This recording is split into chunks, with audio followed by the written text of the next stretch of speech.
Hello friends, আসসালামু আলাইকুম। সবাই কেমন আছেন? আশা করি ভালো আছেন। তোমাদের জন্য আরেকটা নতুন ব্লগ নিয়ে চলে আসলাম।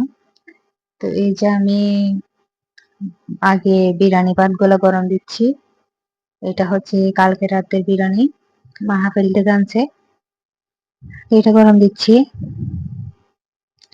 আজকে শর্টকাট সবাইকে কি দিয়ে খাইয়ে দিলাম রান্না করে তোমাদের সাথে শেয়ার করব নতুন টিপস। তো তোমরা চাইলে এটা বাসায় ট্রাই করতে পারো। তো আমি একদম কুটে ধুয়ে নিয়ে নিছি, এখন মানে বসিয়ে দেবো চুলায় যাতে গরম হয়ে যায়, সিদ্ধ হয়ে যায়। এদিকে আমি উপকরণগুলো নিয়ে নিছি, যা যা লাগবে সবকিছুই। তো এই যে, তো এর মধ্যে আমার আলুগুলা প্রায় সিদ্ধ হয়ে গেছে। এরপরে আমি নামিয়ে নিব। তো এই যে আমি একটা বেগে দেখছি সিদ্ধ হয়েছে কিনা, দেখতেছি সে একদম পুরাপুরি সিদ্ধ হয়ে গেছে। এগুলো আমি একটা একটা করে নামিয়ে নিব।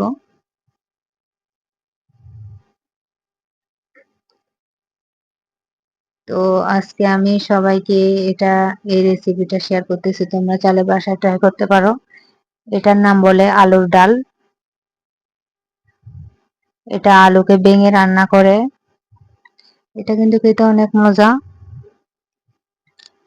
তো আমি সবগুলা প্লেটে উঠিয়ে নিচ্ছি, উঠিয়ে নেওয়ার পরে এগুলা সব একটা একটা করে ভেঙে নিচ্ছি। তোমরা চাইলে একদম আলুর ভর্তা যেরকম করে হাতে কষলিয়ে কষলিয়ে একদম যাতে বোঝা না যায় ওরকম করতে পারো, চাইলে গোটা গোটাও রাখতে পারো, ঠিক আছে, যার যেমন ইচ্ছা। এই ডালটা কিন্তু যত ঝাল ঝাল করে রান্না করবা ততই মজা। আর যাদের বাচ্চা আছে তারা একটু জাল কমিয়ে দিতে পারো। তো আমি এক হাতে ক্যামেরা ধরছি, একসাথে কাজ করতেছি, এই জন্য একটু নাড়াচাড়া হচ্ছে, আমার দৃষ্টিতে দেখবেন সবাই।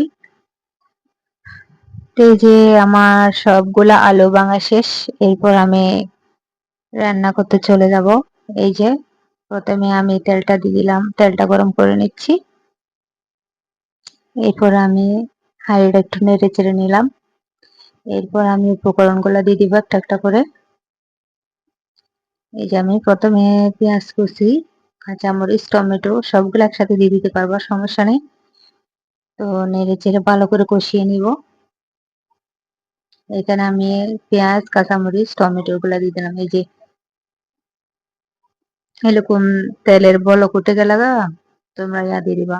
এখানে আমি 2 চামচ করে দিয়ে দিচ্ছি। 2 চামচ হলুদের গুঁড়া, 2 চামচ মরিচের গুঁড়া, 1.5 চামচ দিয়েছি, আর মশলা 1.5 চামচ।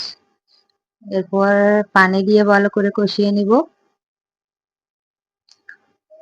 তো কষানো হয়ে গেলে তোমরা ঢাকনাটা উঠিয়ে আলুগুলো ঢেলে দিবা। এই যে আমি দিয়ে দিচ্ছি সবগুলাই দিয়ে দিবা, ঠিক আছে।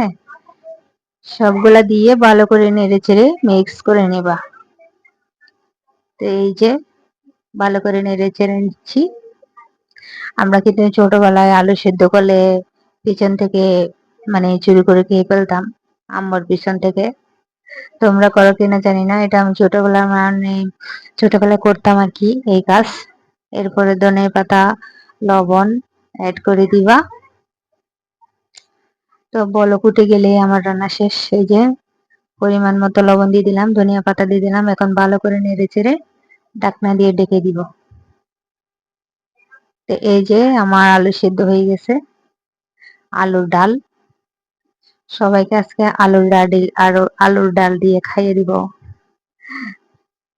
তোমরা চাইলে বাসায় ট্রাই করতে পারো। বাসায় যখন কিছু থাকবে না, এদিকে আমি একটুখানি গরম মশলা 1 চামচ অ্যাড করে দিছি যাতে আর একটু মজা হয়। এই যে আমার আলুর ডাল রান্না শেষ। দেখেন কত সুন্দর হয়েছে দেখতে। তো আজকের মতো পর্যন্ত।